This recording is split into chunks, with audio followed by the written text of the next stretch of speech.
Watch Autoline After Hours live at Autoline.tv every Thursday at 3 p.m. Eastern Time. That's 12 p.m. Pacific. You can subscribe to this podcast for free by searching for Autoline in iTunes, Stitcher, or YouTube. Autoline After Hours is brought to you by Bridgestone Tires, your journey, our passion, and by Lear, a global leader in automotive seating and electrical systems. All right, Gary, we get to do another show today. Indeed. How are you doing? I'm doing pretty good, I think. Good. How about you? You just got in from Minneapolis? Minneapolis, yeah, driving the Honda Insight. Can you talk about that? Or is it under embargo? It's under embargo. Oh. I really like it, though. Really? Yeah. Oh, Yeah, well, you just absolutely. broke the embargo, so now we can keep on talking. No, I didn't give any driving impressions. I just said I liked it. Okay. We got to let everybody know, too. Todd Lassa, Automobile Magazine. Hello, John. How you doing? Gary, good to be here. Where you been? I just got back from Atlanta, a little program with Kia, and I go back to Atlanta next week with Volvo. I'll be down on that trip, too. You'll be on that trip? Yeah. I've been traveling a lot, and after next week, it's going to be done for a little while. I did the FCA, Fiat Chrysler 5-year plan. Ooh, we'll have to talk about that and later. then Volvo V60 as well. Yeah. Good. Well, we'll save that for later in the show, because right now we want to talk with Tim Reeser. He's the Chief Executive Officer of a company called Lightning Systems. And welcome to the show, Tim. Thank you, John. Thank you, Gary. Glad to be here. Okay, now we've been pitching this whole show that you've done an electric transit. But before we get into that, quick thumbnail. What is Lightning Systems? So we focus on commercial vehicles. We sell fleets, electric powertrains for commercial vehicles. Prior to doing electric powertrains, we did hybrid, specifically hydraulic hybrid powertrains for fleet customers. Customers included UPS, DHL, FedEx, those sort of fleets, as well as shuttle bus operators like Hyatt, Hilton. And you're located in? We're located in Loveland, Colorado, just north of Denver. Why there? Because I grew live up there. Yeah. I'm fifth generation Colorado, so I like the area. Obviously, Did you start the company? I co-founded the company in 2008, so October of 2008. So we're coming up on 10 years this year. So we're excited to meet that benchmark. But the other thing is lots of great talent in Colorado. So we're about 10 minutes from Colorado State University, 10 minutes from University of Colorado, about an hour from National Renewable Energy Labs in Golden, Colorado. So you got great source of great engineering talent that's there, and great community and good source of people. Obviously, the economy's good. The overall manufacturing aspects are good, and getting facilities, et cetera, is good. So Yeah. So, nice Tim, ecosystem. okay, but here's a guy who's lived all of his life in Colorado, yet decides to get into the auto industry. That's the question. How did that come about? So I've always loved car guys. So since I was young, I'm a mechanical engineer eventually out of school. I put myself through college building hot rods. So a car guy from the root, really seriously considered out of college coming to Detroit to work. Ended up staying in Colorado and going into the software industry instead of the car industry for the first part of my career. As it turns out now, there's a really nice convergence, and a lot of what we do at Lightning is build the software around how all of this works and integrates. So this convergence of software has played well for me and allowed me to look at it differently. So when I exited the last software company I was a part of about 10 years ago, wanted to get back into cars, always had loved cars. The chance to take my software background and really parlay it into the automotive industry played itself well then.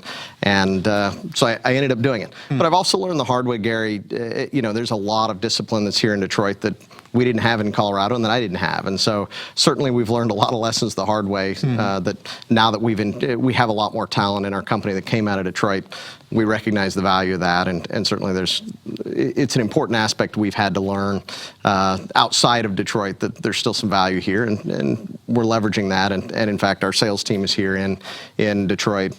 We have other employees here, and it's key to our company to have a lot of cross-pollination to this part of the nation. Okay. To me, the bigger surprise is, bigger surprise is not location, but the time.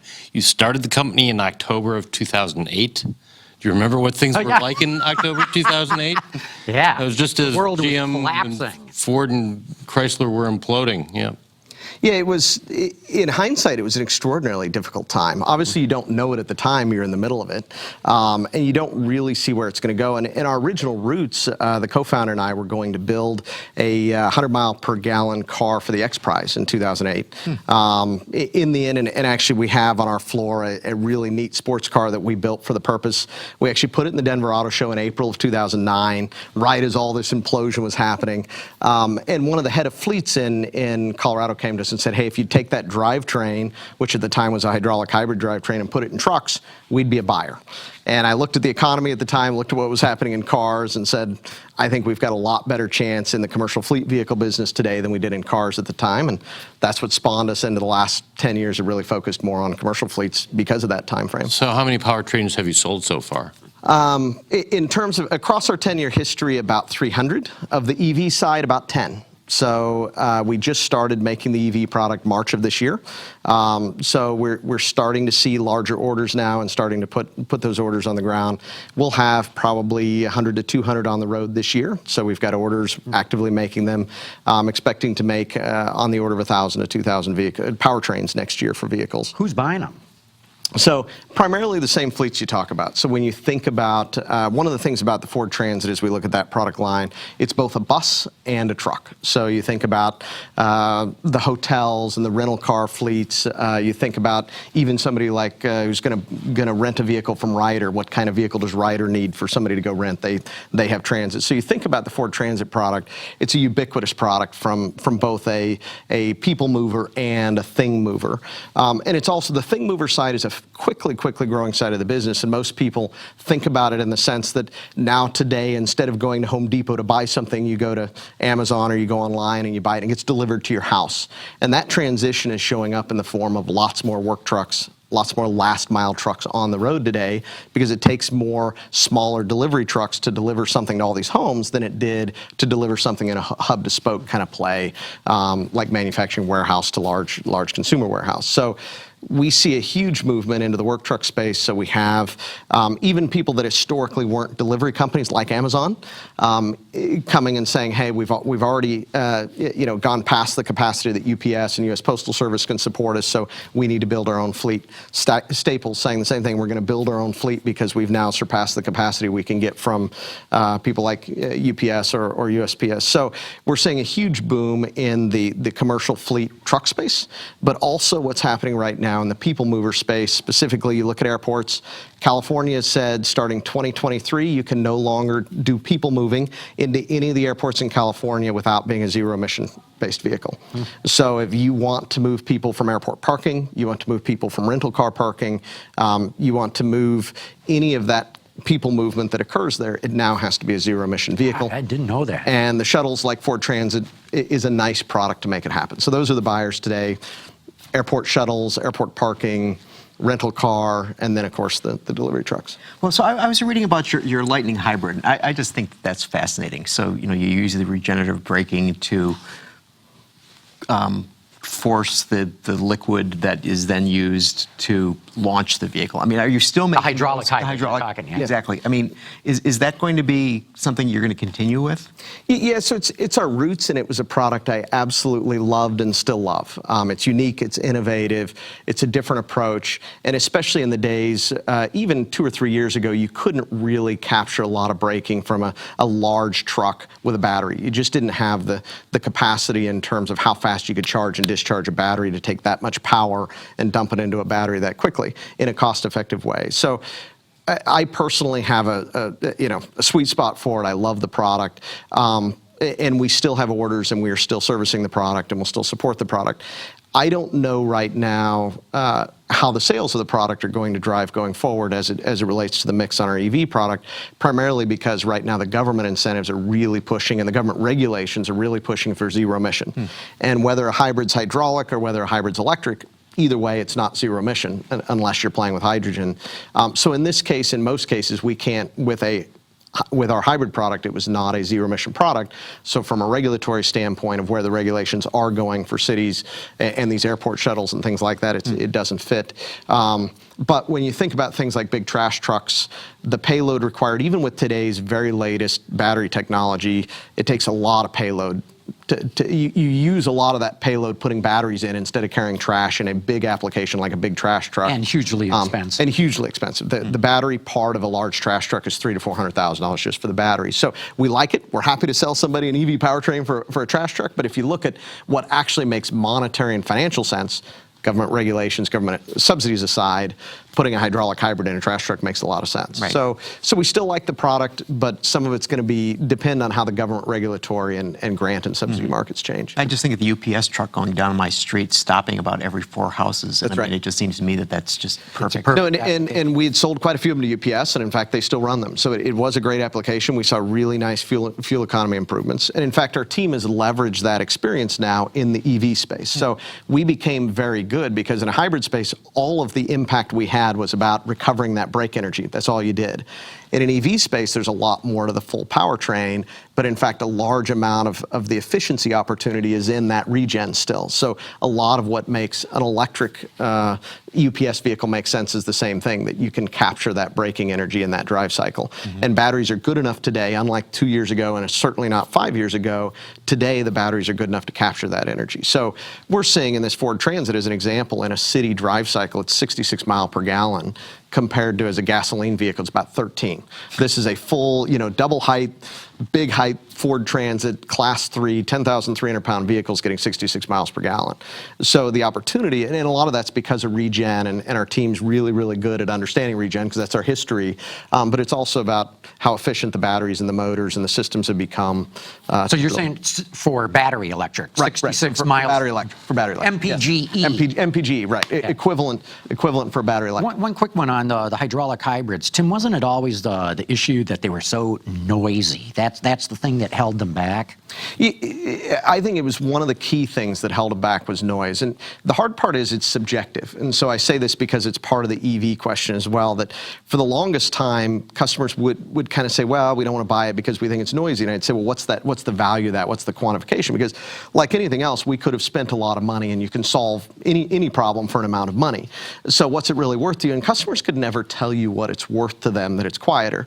But if you look at this from a commercial driver who's in the vehicle 8 hours a day, 10 hours a day, listening to the noises, or as a passenger in the case of a shuttle bus, somebody riding that bus, noise has an impact for them. What's the monetary value of that? How do you monetize it? Very few customers were able to tell us. But now the reverse is true because I'm going back to those customers and saying, hey, noise was so important to you that you weren't willing to accept the fact that we could get you 20% better fuel economy for that noise. Now in the reverse, if the noise was really that big a deal, you can't afford to save all that money on a gasoline vehicle because relative to the electric vehicle, it's dramatically different. So the electric vehicle is much, much quieter. So as much as the noise was a huge factor in people not buying hydraulic hybrids, we expect it to be the same kind of factor in people choosing to buy electric vehicles in the space because it's quite an experience to drive a vehicle that doesn't make the noise, both from a passenger, from a driver, and from somebody outside the vehicle experiencing it. Yep. And just so if people don't know, it's the pump, right, that makes all the noise. Yes, you're taking fluid at 5,000 PSI, so you have very, very high pressure fluid that's running through a pump. And when you take that kind of high pressure fluid and run it through a line that might be an inch thick or 2 inches thick, it makes noise. You have vibration, you have noise losses. So yeah. Okay, well, let's talk about the Ford Transit. What have you guys done to this thing? Fill us in. So I think what most of us take for granted is a 2018 vehicle today, whether it's a work truck like a Ford Transit or whether it's a brand new Chevy Bolt or Chevy Volt, has a lot of computers on board. So when you think about an organ transplant, like taking the powertrain out of a vehicle and putting a different one in, there's a whole lot of other stuff that actually ties into that organ. So today, when you drive a Ford Transit, it looks at the engine and RPM and speed to determine things like, should you have your seatbelt on? Should the airbag be operational? Should the door be open or closed? Should traction control be active? All those sorts of things that are happening that we all take for granted when you get in the car, turn the key, and pull the gear shift down. So the big part of our job is the computer integration that goes on to make this seamless to a driver. So when a driver gets in to our powertrain, gets in, turns the key, the dash lights up the same way, all the gauges work, all the warning lights don't come on that shouldn't come on. The fuel gauge now is your battery gauge. The tachometer gets converted to a kilowatt hour gauge that shows you regen, but it looks like a Ford dash. The Prindle still works, but now the manual shift button becomes a brake regen change, so you can change your regen activity with it. But it all looks and feels like a Ford Transit because of the software that goes on in the vehicle. So we've reprogrammed the vehicle effectively from the ground up to take this organ transplant. So we work with upfitters who take out the engine and transmission of the vehicle, install our motor and transmission back in the vehicle.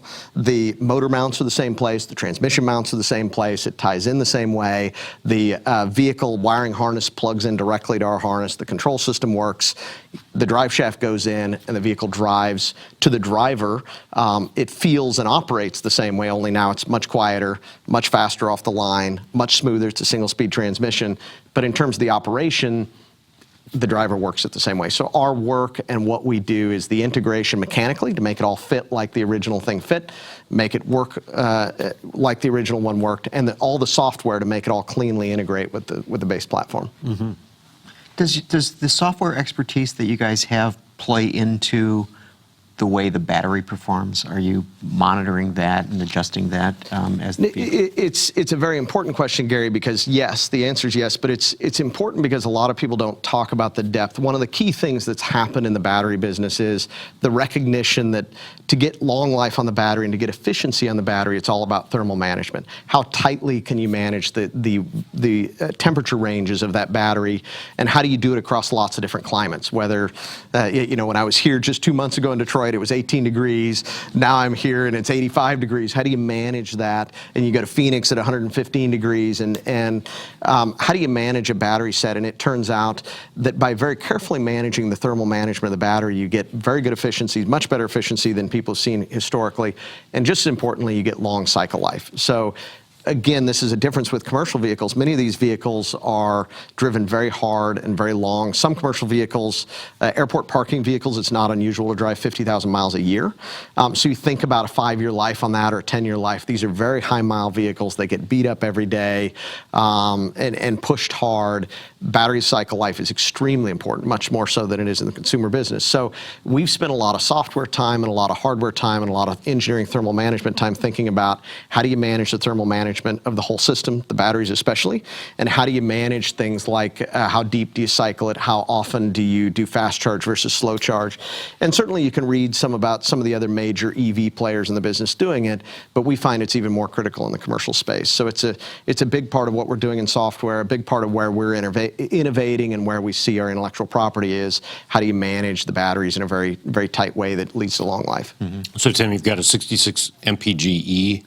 And what is the range in general? I know it's going to vary a lot depending on what you're carrying, but what's the range? And talk a little bit too about the about recharging. Is it an overnight recharge? How fast? So we make the product in 3 ranges. And initially when you hear, so the first range is a 50-mile range. It's about a 33 kilowatt hour battery for a 50-mile range. When people think about it, and just as a nuance, it's kind of fun for us car people, 33 kilowatts is almost exactly a gasoline equivalent, 1 gallon.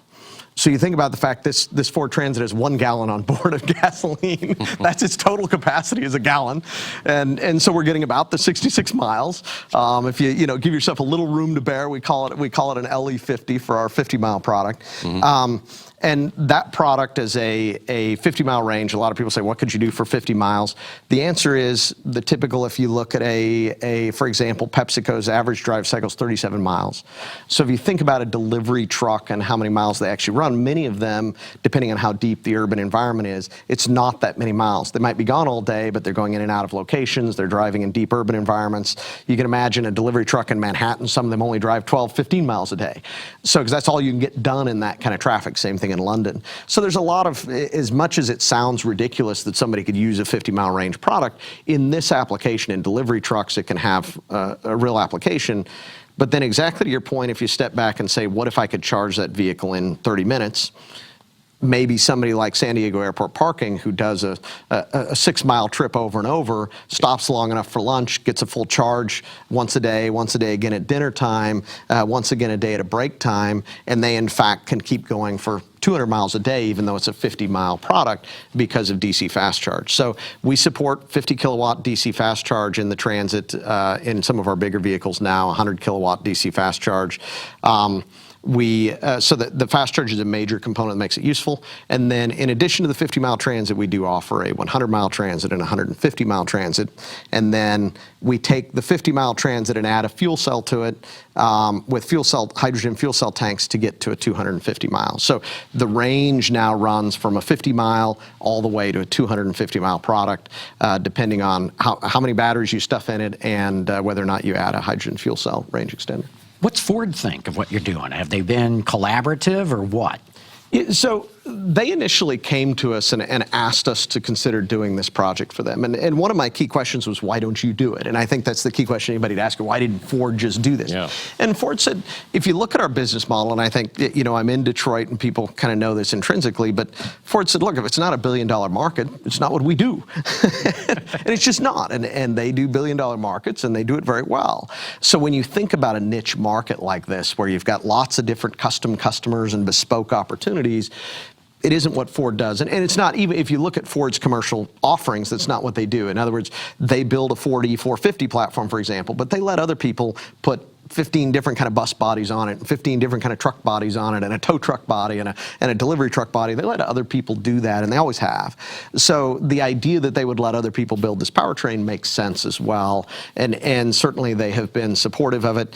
I'll admit they were, I think in the beginning they weren't that convinced that it was going to be as nice as it is. So when we delivered the first prototype to them last April, March and April timeframe, when they started driving, their executive drove it, they were honestly surprised. And I think they'd say that if they were sitting here. They hadn't seen one that drove that nicely, that was that well integrated to the product, felt like a Ford, acted like a Ford. It didn't have strange knobs or some retrofitted steering wheel. Or it looked and felt like a Transit, except it was smoother, quieter, and faster. And so I honestly, it was very clear. They admitted they were shocked by it. They were surprised by it. And since that point, they've continued to be more supportive. But they're a big company. I think they're always going to be, they always have their bureaucracy. At what level they'll be engaged with us, we don't know. But at this point, they're very supportive. They have a program called Quality Vehicle Modifier, where they certify people like us. Their team was out 2 weeks ago to audit what we did, spent a day and a half with us really inspecting every last inch of it to make sure it met their quality guidelines. And we came away, certified, authorized, and ready to go. So they've done what we needed them to do, which was credentialize us, certify us, support us. But in the end, their model in the commercial vehicle space is kind of leave all of us upfitters alone. As long as we don't do something bad, leave us alone to go service customers and make it fit. But at some point, might you become a direct supplier to them, and that they would market an EV Ford Transit window van and panel van? And We'd love to. We'd love to. It just hasn't historically been. Now they've sort of done that in the natural gas space, as did GM for a while. And so if they follow that model, we could see it happening. And are there any worries? The flip side is that once it gets to be $1 billion global business for them, that they would go on and do their own.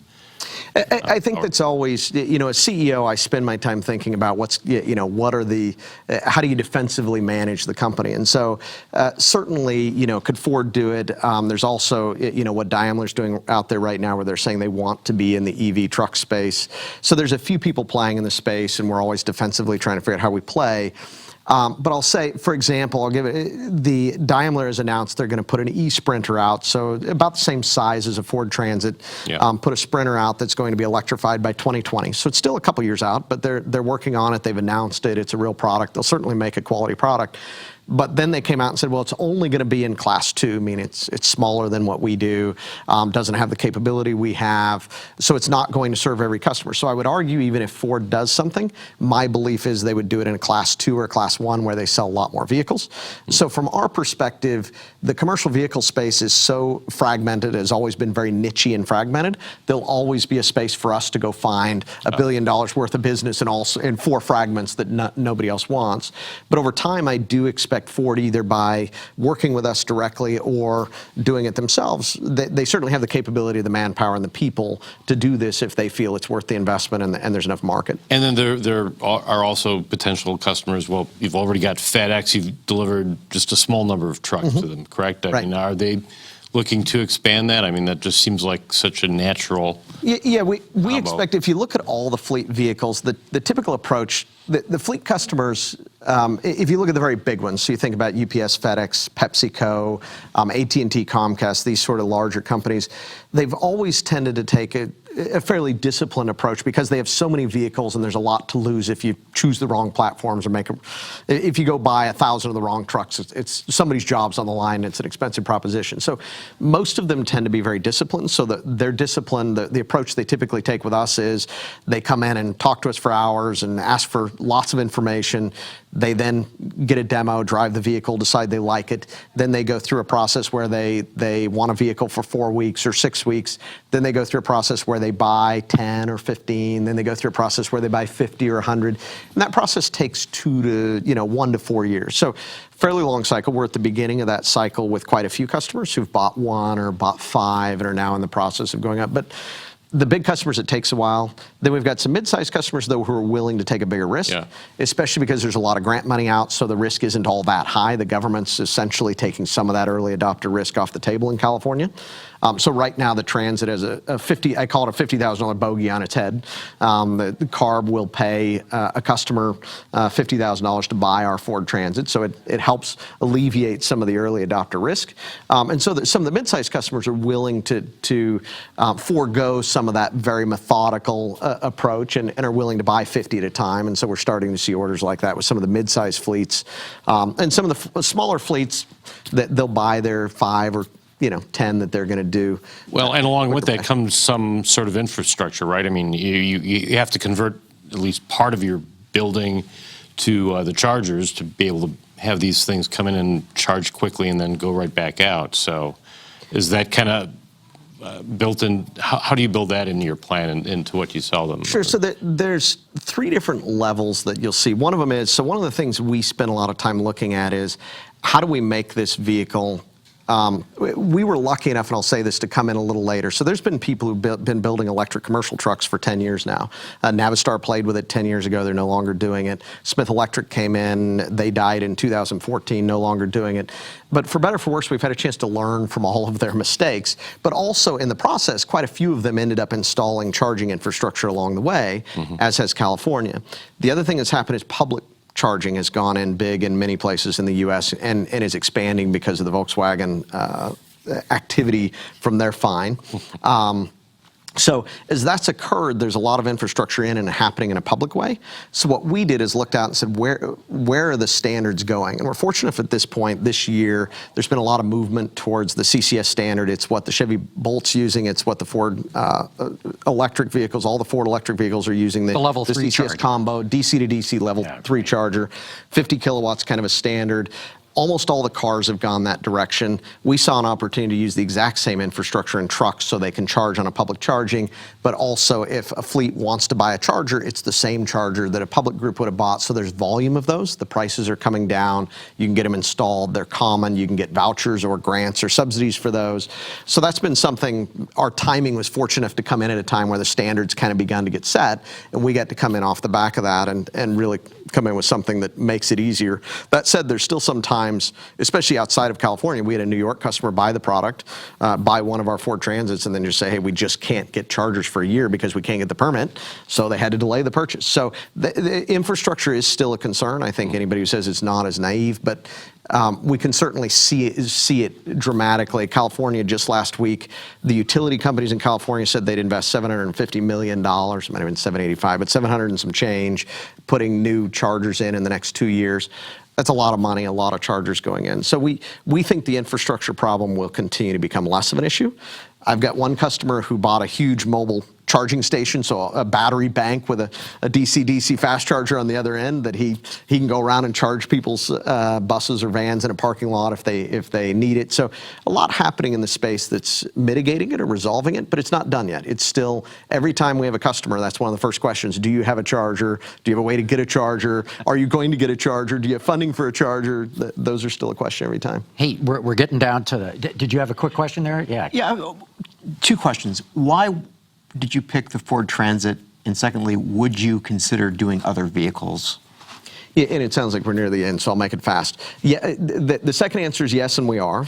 So I'll get to that. The first answer is I wanted a product that was both, that was somewhat ubiquitous. So one of the beauties of the Ford Transit, we've done a lot of work overseas. It's basically the same platform in Europe as it is in the United States. They make it in Turkey. They make it in Kansas City.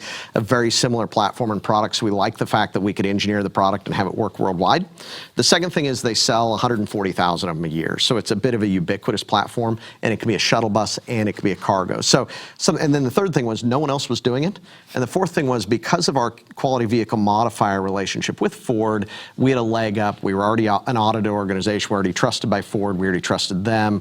We felt we could move quickly, and indeed we've been able to move. From inception to putting it on the market was 6 months. So, and a lot of that was because of the partnership with Ford and the fact that we knew their products, et cetera. So, but today we're expanding. So we have we've just announced an E450 product.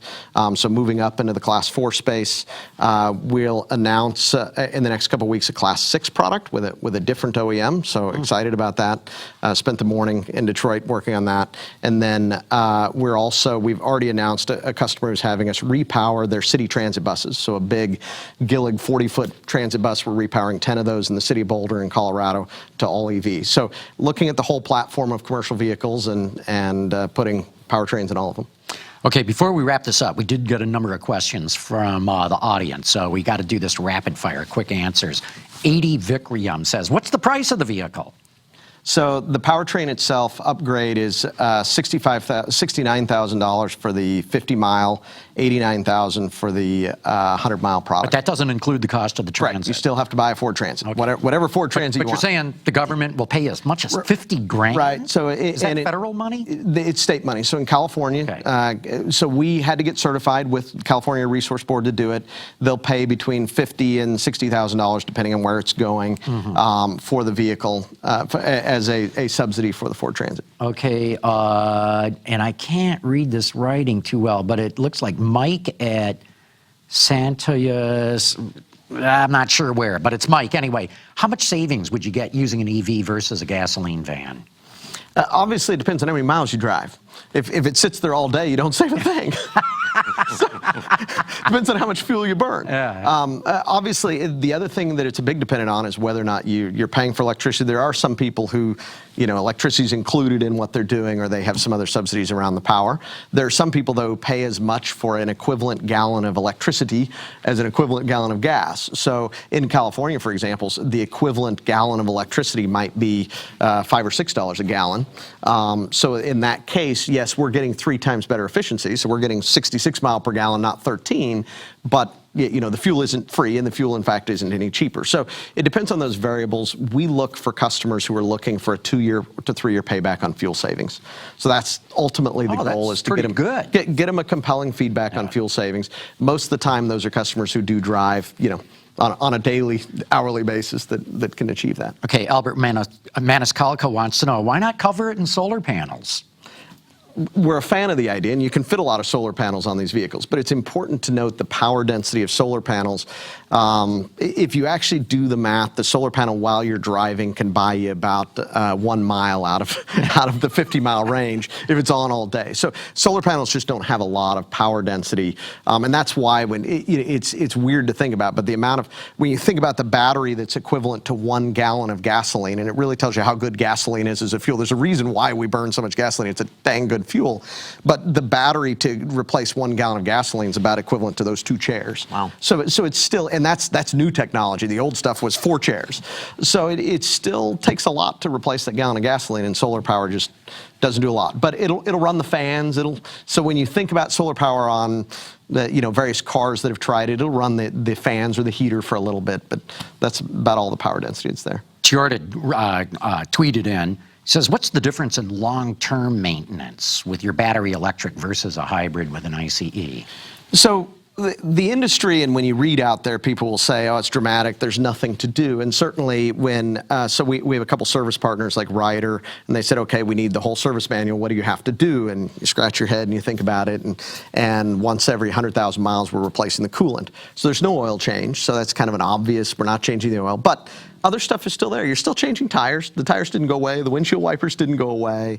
So I'm careful But I not heard to that oversell. because of regen, you don't use up the brake pads. That is true. So the brakes and the brake pads last typically 4 to 5 times longer. Wow. So many times the life that the company, you know, if you own the vehicle for 250,000 miles, you won't replace the brake pads on an EV because the regen on these are so good.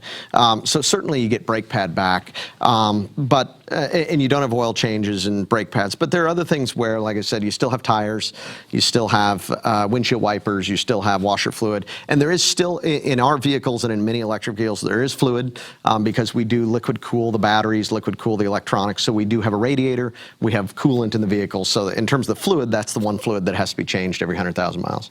Larry Kay from Carlsbad, California, wonders if you do an extended range version of the Transit EV.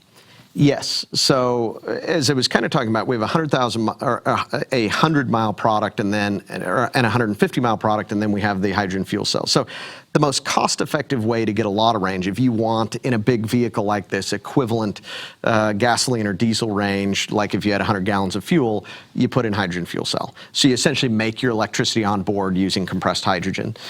It's still the same powertrain. A lot of people don't know that. They think hydrogen fuel cell is competing with EV. In fact, in today's world, it's a hydrogen fuel cell EV. So the platform is still, when we do a hydrogen fuel cell product, it is our LE50 product with hydrogen fuel cell on board that gets the 250 miles. So but you replace the batteries. No, we will generally keep the 50-mile battery on board. You don't have to. We could use a smaller battery, but many of the customers said, hey, because hydrogen's still hard to find, we'd like to have 50 miles in case we can't find hydrogen. So at this point, we keep a 50-mile battery on board, and then the rest of the 250 miles is made with hydrogen. Okay. NC says, how do you compare to the Azure Transit Connect electric or the Via Motors van based on a Chevy van? So size. So this particular product is a class 3, which means it's 10,350 pounds. It's a dually transit. So this is a big vehicle, tall roof, holds a lot of payload, 4,000 pounds of payload. The Transit Connect, I think, is 400 pounds of payload. So dramatically more payload, dramatically different work atmosphere. But the idea certainly is the same in terms of commercial application. Okay, final one. David Sproul says, he says, no doubt we're going to electrify the automobile. He says, I always thought a better application would be boats. He says, most pleasure craft just sit idle at the dock for days on end. You wouldn't have any exhaust on the water. You ever think of boats? Oh, we like boats, and I like boats. And I'll say there are some applications there. We talked to some of the motorhome folks, and anything that has to idle a lot, when you think about the idea that you've got enough battery on board that you no longer need a generator to sit there and idle, there's a lot of benefit to that. And in fact, many of the boats are also doing hydrogen fuel cell to charge the battery. So the same idea of getting away from the smoke, the exhaust, the noise that occurs from an idling application, real significant opportunity, and we think it'll happen. Oh, very interesting. We're going to have to wrap this up, but Tim Reeser, thanks so much for coming on. Very interesting company, very interesting what you're doing there. Really appreciate having you on board here. That's great. Happy to be here. Thank you all. Okay, we're going to take a very quick break. We're going to come back, talk about more things going on in the automotive industry. Lear Connexus offers a parental controls application with geofencing that sends notifications regarding driving behavior and location, including curfew alerts, acceleration alerts, and speed alerts. All delivered to a smartphone application that includes vehicle location, driver notifications, and a report card of driving history, including notifications when predefined geographic boundaries are crossed. For more information, visit Lear.com. Okay, we're back, and I'm hoping there's a Dr. Data. There is, and I've given some softballs for the last Yes, few, you have. few So weeks. now you're going to make and it impossible. This Now that I'm back. I got here. Todd back, and it's, right. this is going to be but okay. So we're going to look at a couple of sets of numbers, and I just found that these numbers were astonishingly close, and I want you to sort of discern what these numbers might be. Okay. This is pi out 1,000. No. These are dollars. So Okay. so Katie, Carmen, whomever, please bring up the first slide. Okay, so we have $40,171 slash $38,402 and $40,148 slash $38,635. I mean, notice how very, very close these numbers are. Yeah. Okay, ATPs of some sort, right? very good, Average Todd. transaction Very prices, good. right? So I'm guessing. So just let's just do the top line and Sure. and what might that be, or the two blue ones. Are for SUVs? Nah, UVs? No? I think, yeah, I'm going to guess ATPs, and for those who don't know, that's Yeah, average transaction price. average transaction price. Right. So in other words, something like a, Pickup. Ford F-150. Yeah. Could be pickups. You take the total of transaction price of all sold in a given period and average them out, and that's what it is for. That covers everything from the King Ranch or the fancy trucks, the Raptors, down to the base models. So, but And so what there's exactly two numbers. these So are. if we're on the right Okay, track, you're sort of on there. So it's okay. It's you don't want to give it away. well, we're but just let's give it gonna away. So, speculate deep but Wait a it's, minute, but is you one- guys are is very, one number you guys an are average? very, very close. But Yeah, okay. let's just bring up the answer. Okay. So these are the average transaction prices for Ford on the top and General Motors on the bottom, and Okay. it just astonishes me how close they are. how close they are. So that one is May of this year and one is May of last year. And look at how carefully they track. I mean, so there's there's roughly what you're saying is- there's $20 difference. These are between for all models with all GM models. and Ford. It's also interesting that GM's was $233 higher last May, Right. and this May it was $23 lower. Right. But It sounds like a rounding error.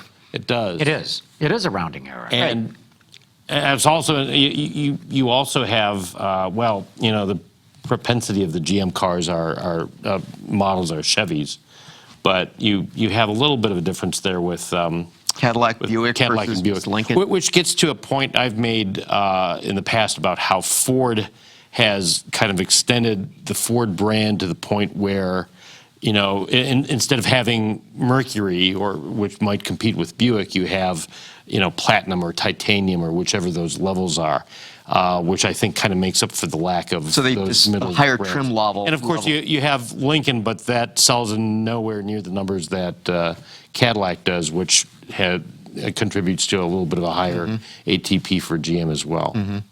But So the crosstown rivals are really Well, close at it. they're going after the same customers. So I can kind of see from that standpoint, they got to be price competitive. But you make a really good point, Gary, is, GM's got the four brands to Ford's two, and yet they're within spitting distance of each other in an average ATP. Yeah. well, and then Ford sells so many F-150s that accounts for a large portion of those ATPs just in terms of total numbers put into the mix, right? But then you have Sierra and Silverado that you True. But the when you're talking about 700 some Ford F Series, that's been a newer truck for the last several years. We're still waiting for the all new singing and dancing Chevy Silverado and GMC Sierra coming late this year, and they've had to put a lot more money on the hood, which brings down the ATP. More incentives to sell those older style trucks than Ford has. Right. But it's clearly not made that huge of a difference. In 2 years, I predict we'll see a much bigger difference with Ford going up because it's getting rid of the Fiesta and the Fusion and the Focus and the C-Max and True, it's but lower- they're already small numbers, so that doesn't have much contribution to the bottom line, You're to still the talking total. 300,000 vehicles a year. It's Okay, well, Not that small a fair. chunk. That's fair. That's true. All right, Todd. So you mentioned at the top of the show that you were at the FCA conference looking. And so Yes. so let's talk about the third leg of the stool in Okay. Detroit, which is not a number. Just what is your sense of what they're doing and how their business plan looks? Their business plan looks kind of what I would have expected. It's interesting that the day before the plan, which was June 1st, Friday, there was a story in Automotive News about Chrysler potentially going away, or a couple days before. And the day before the 5-year plan, Fiat Chrysler announced the deal with Waymo to supply up to 62,000 Chrysler Pacificas to Waymo for autonomous vehicle development and sales. And basically, by pointing out that they would be Chrysler Pacificas, said, yeah, Chrysler will still be around, even if it's just that one model.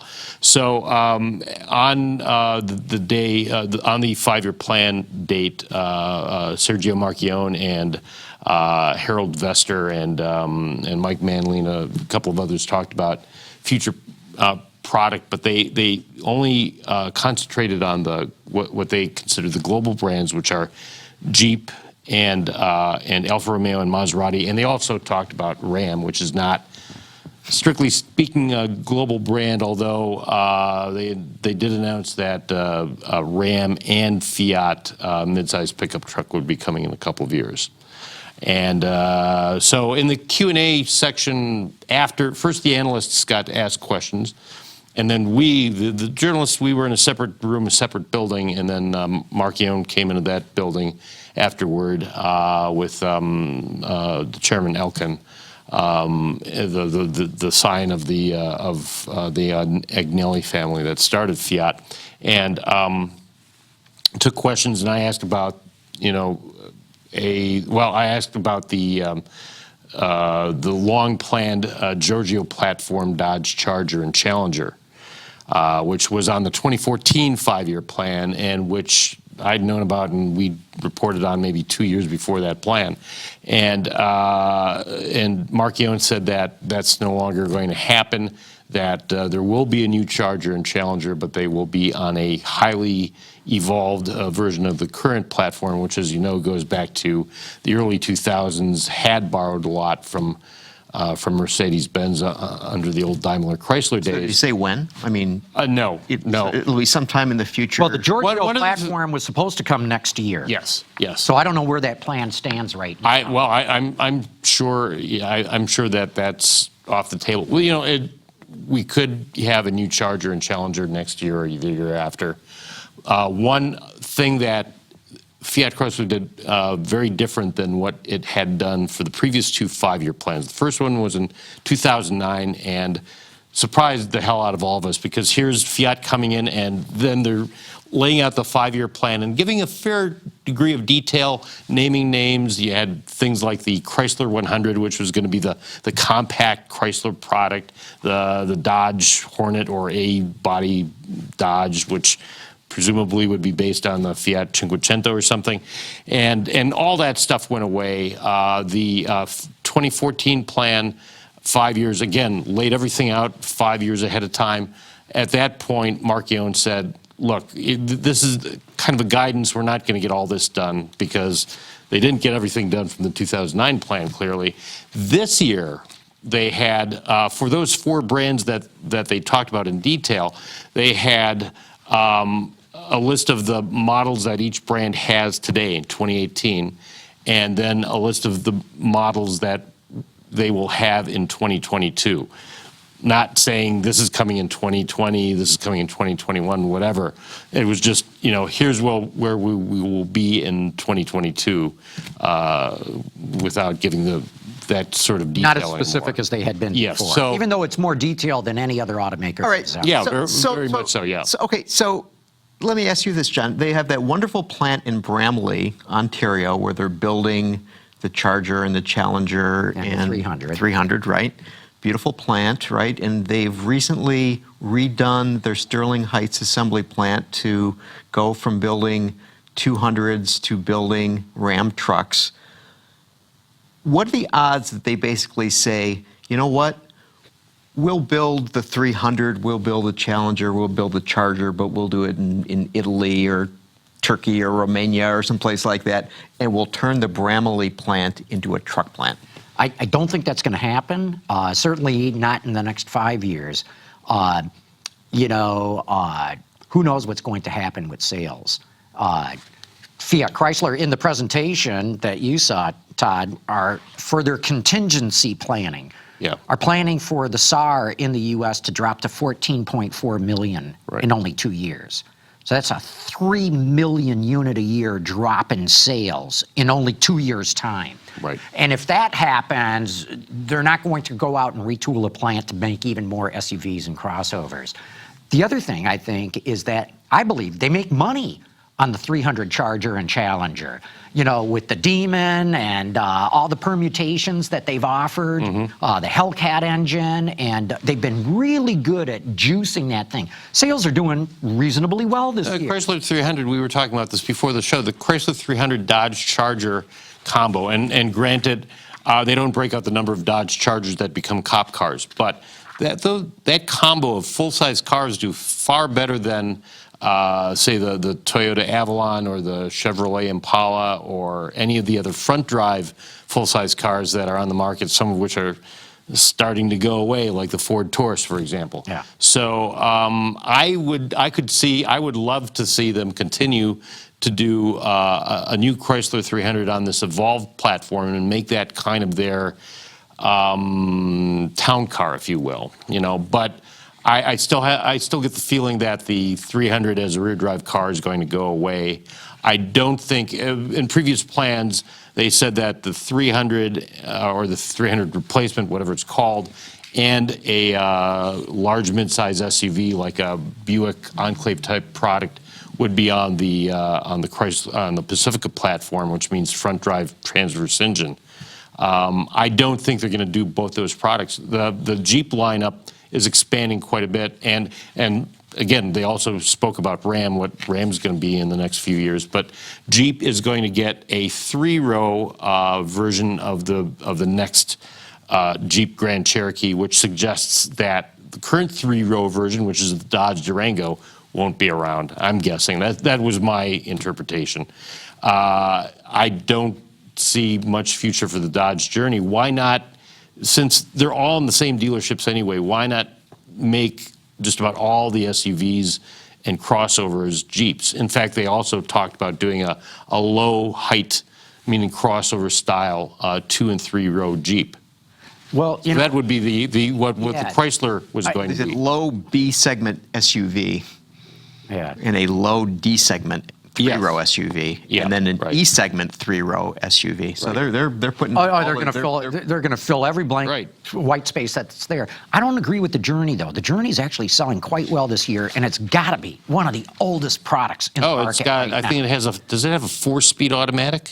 I don't it think it's does, or that it bad. did. Maybe. Okay. But all I'm saying is, man, one of the first if I were at FCA in product planning, one of my first priorities would be modernize the Journey. If it's selling this well now, imagine what they could do if it was all updated. But they've got to be running out of selling gas. that on. Running out of gas though. it's so old. They're selling that on price. So what? If you replace it with a Jeep that can raise your ATPs, I think you can do both. I think you can do Jeep and Ram. I don't think you need to. I think there's also an implicit, and I kind of spoke about this a little bit. If you look at the brands they concentrated on what they consider premium brands. I think this gets back to another thing we've spoken about often, and that's that cars are becoming a luxury again. I think ownership cars, cars that people will own or lease, are going to be in that premium or above category. And Jeep, even though they sell some very popularly priced models, it has the cachet of being a brand that you can move upscale. Yep. And, Chrysler is becoming the mobility brand. If you have a Waymo Pacifica pick you up that you don't own, and if they do another Chrysler model replacing the 300, I see maybe something like a tallish sedan, town car sort of thing that people don't own other than as Uber or Lyft drivers, that sort of thing. So you're very optimistic about FCA going forward. I don't know. You consider that optimism? I think so. I'm optimistic about this. I think they recognize that the future and coming fairly soon is going to split up the commodity brands with the premium brands, and they're concentrating on the premium brands.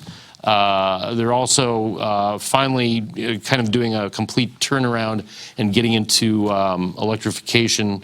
Maserati Blue, what do they call it? Blue. They're going to do the Alfieri as a plug-in hybrid and as a full EV, and they're going after, Porsche Taycan or whatever they call that, plus Tesla Model S with the Alfieri. They're going to bring back the GTV name for Alfa Romeo. That'll be an electrified car. They're bringing back another HC in the Alfa lineup. They're saying that the power plants for the Maseratis are going to come from Ferrari, basically. Speaking of our favorite electrified car company, so Tesla announced this week that they're going to lay off 9% of their workforce. What do you think, John? Well, to me, it was like, geez, now Tesla's acting like a traditional, old-fashioned, pre-bankruptcy Detroit company. We got to impress Wall Street. Lay off a bunch of people. And all white collar, by the way. They're all white collar because, hey, you can't lay off the blue collar people. How are you going to make the Model 3 if you do that? But no, look, it's Elon pushing the panic button. He's got to pull out all the stops to engineer a profit in the third quarter. He's promised one for the fourth quarter, too. I think once he announces that, then he's going to run out and try to raise a bunch of money, which he's saying he doesn't have to do right now. He doesn't want the money. That's what he says now. That's what he says right now. But so to me, too bad for those people. But like I said, it's like a traditional old line manufacturer. Get rid of a bunch of headcount. So this, I thought, was a mark of humility, the likes of which we have not seen or heard from Elon. So he sent a letter to the people that work for the company, and in the letter it says, quote, "We are a small company in one of the toughest and most competitive industries on earth, where just staying alive, let alone growing, is a form of victory." That sounds foreboding, doesn't it? I think it sounds like he's finally recognized he's in the car business, and it's not. Well, I wouldn't. But he's driven the stock price up, and the stock price goes up because the Wall Street bulls, the analysts who believe everything he says, I guess, think that when suddenly we go from 1.5% EV vehicle take rate to 99% or whatever it is, that's going to be the only company that all the traditional automakers will go out of business.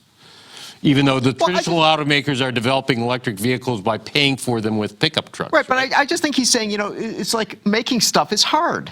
And he didn't realize how hard it was, right? He said that before. Well, he's been calling it, production hell and all that. But I mean, it's just. But he's saying, we have a difficult. We'll get through it. I think you're onto something, Gary. I kind of agree because yes, he has said, "Oh, this is harder than I thought before. We had production hell." But he's always in those analyst calls, which really drive the stock price a lot too. Those quarterly calls said, well, we're going to fix it, and here's how. First we were going to run the robots faster. Then we were going to, right-size the factory so that we didn't have too many robots because some things are better built, some parts are better put together by people. And, and then he's saying that I don't need more cash, but this may be a way of kind of precluding that, saying, well, if I get a good third quarter result, then I'm still going to have to raise more money for the fourth quarter. Mm-hmm. So, but do you think he's going to show a small profit in the third quarter? Absolutely, no question about it. And how do you do that exactly? I mean, well, number one, you fired 9,000 people, or 3,000 people, excuse me. And he lost like $750 million in the last quarter. Yeah, but if they do hit the 5,000 a week of Model 3s that they're building, they're going to generate some serious cash.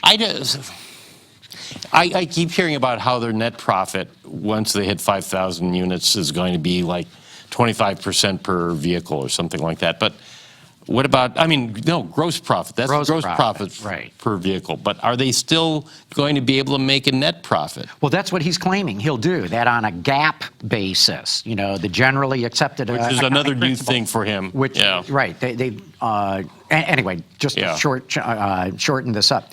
He has promised he is going to have a net GAAP profit for the third and the fourth quarter. And he has said it's a legitimate criticism of Tesla that it's not making money and that you're not really a viable company unless you're making a net profit. So whatever it takes, I guarantee you, they are going to make a profit in the third quarter and probably going to do it in the fourth. Okay. And once that's done, then he's going to run out and raise as much cash as he can. So speaking of profitability, what do you guys make of the possibility of tariffs on cars that are coming into the United States?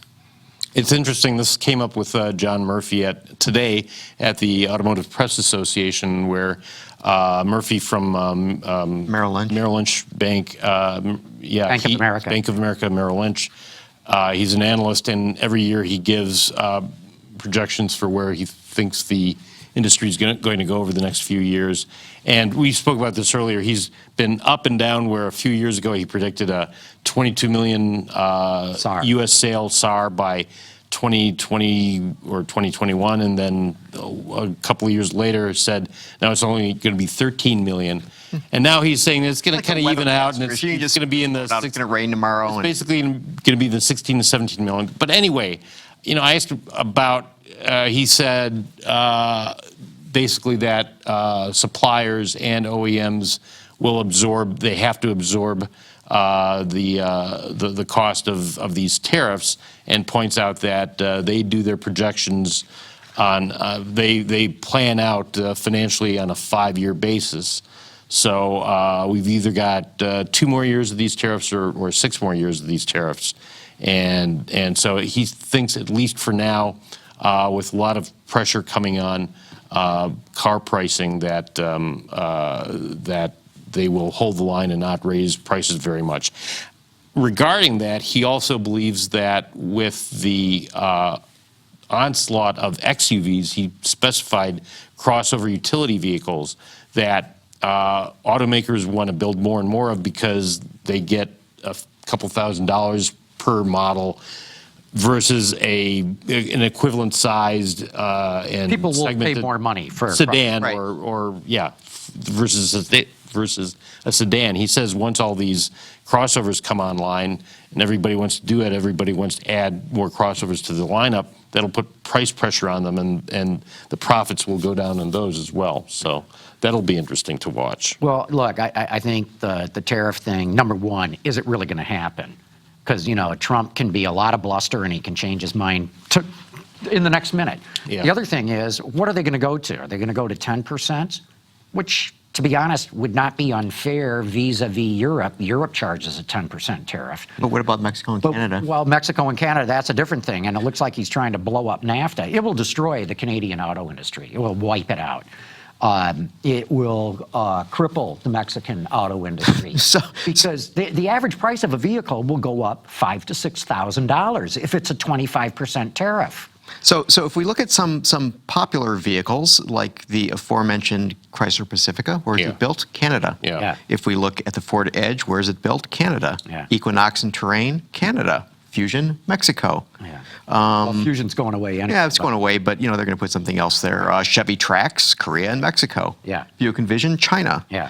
Ford EcoSport, India. Well, you're mentioning, Ford and GM stuff, but the ones who are going to get clobbered are the Europeans, the Japanese, and the Koreans. They will get clobbered in this market if it goes through. But I think if car prices jump $5,000 to $6,000, once the public gets that message, this is what it's going to cost, you're going to, well, number one, the NADA, the dealer group, is going to be 1,000% against this. They're a very powerful constituency in every state capital and in the nation's capital.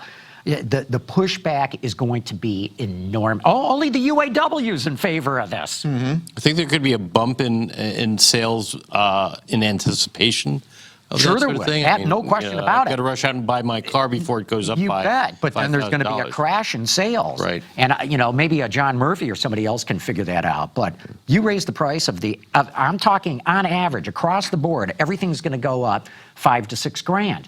Why? Because the domestic producers are going to raise their prices to match what the cost of the imports are. And Murphy's right. At first, the OEMs will eat some of that cost, but they can't eat that much money. They just can't do it. Right. And they're Per going to vehicle, pass yeah. that on to the consumer Yeah. or try to. Yeah. Yeah, I thought it was sort of interesting. So Cars.com comes out with an annual report of the American-made index of cars that are most intensively American-made, and there's a bunch of metrics. And I thought it was interesting. In the top 10, so of 10 cars, Honda is 4 of the 10. Honda has 4 of the most American-made cars, and no domestic, so-called domestic. Yeah. Yeah, company so has 4. would So we how really hurt interesting that is. someone like Honda? Sure it will, because, most of Acuras are imported. Well, yeah, but they don't sell many of those to begin with. Well, I Well, guess but they RDX don't, is made Yeah. in East Liberty, and Correct. but I mean, it's the RDX is their best seller in the Acura brand. right. So, I mean, I just thought that was sort of interesting that we have a skewed notion of what an American car is, or you know what I mean. So, You know so what, you sort of think that the Ford Edge is American or the Chrysler Pacifica is American, but it's North American. Well, I'm not trying to pick on the president exactly, but it seems like I've been hearing about these studies for years and years and years, and I think a lot of average car buyers know that, and maybe someone who doesn't go out and buy his own cars, he has someone do it for him. Meaning the president before he became the president, maybe he might be one of the few people who doesn't know that a Toyota Camry or a Honda Accord is as American, if not more so, than some of its GM or Ford or Chrysler competition. The way I look at it is, where was the vehicle designed and engineered and developed? Where do they do their crash testing? Because that's where the real value accumulates for an economy. Not who are you paying to bolt it all together. Yeah, but Honda and Toyota are doing a lot of that Right, already. No, they are. But what I'm getting at is, when I look at a vehicle like, you were talking about the Edge. To me, that's an American vehicle. Okay, it's built in Canada. Yeah. But that part of the value added chain is pretty small when you look at design, engineering, and development. right, but if you're looking at this as a politician, you're saying, Okay, yeah. No, where did it come from? no, you're right, Gary. You're right. I'm just giving you my opinion there, right? Let me back up since you asked me whether you thought I was being optimistic about Fiat Chrysler. So, from everything you've heard of this next 5-year plan, are you less optimistic? And I'm not sure I'd call myself optimistic, other than to say I'm kind of reporting how I interpret what their plans are, whether they actually happen for the next 5 years or not. But It what do you just think strikes about me. Fiat Chrysler? It just in the strikes me future? that they're going to have to change their name.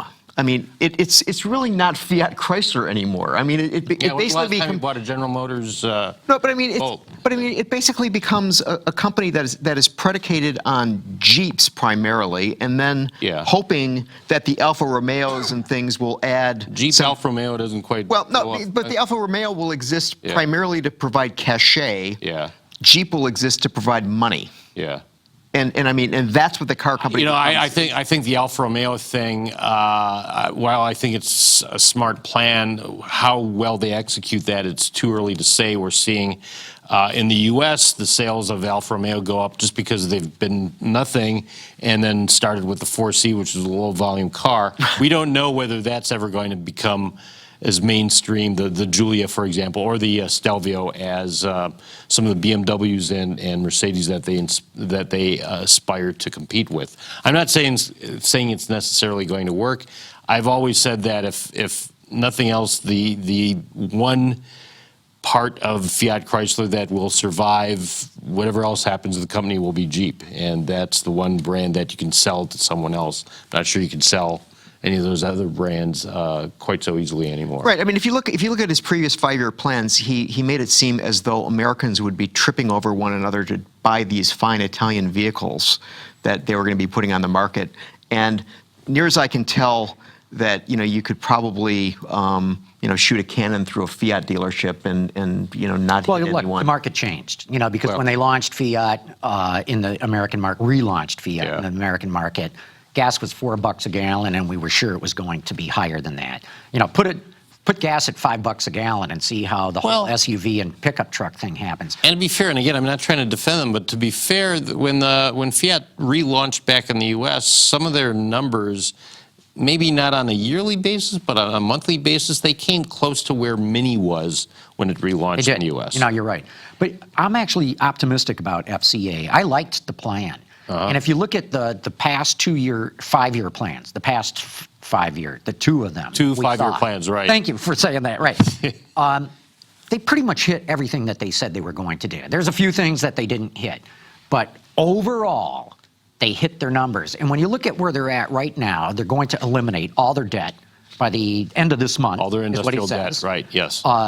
I was really impressed to see how many battery electrics they've got coming. Yeah. How many hybrids, plug-in hybrids, and battery electrics they even got going into the Jeep brand. Right. They laid out a strategy for autonomy and for transportation as a service. Pretty aggressive one that I wouldn't believe if it weren't for the deal with Waymo. Exactly. And they're starting their own captive finance company, which is critical for any automaker to have, really, to make money. Right. And I think they're going to do just fine in the next 5 years. I like their plan.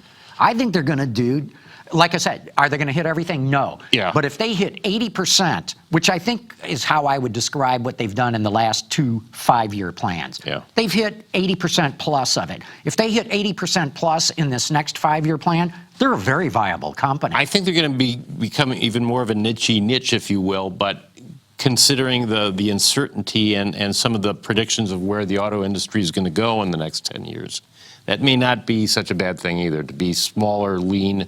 It wasn't that long ago where you thought, where you looked at the numbers even, and Fiat Chrysler was nowhere near posting and they're still not posting the kind of gross revenue and net profit that Ford and GM had in certain quarters a few years ago. He says next year he's going to beat Ford on margin. Yeah. So and now they're looking quite a bit better. So the thing about Alfa Romeo, that's such a tough thing because, as we know, they still are having some quality and reliability problems.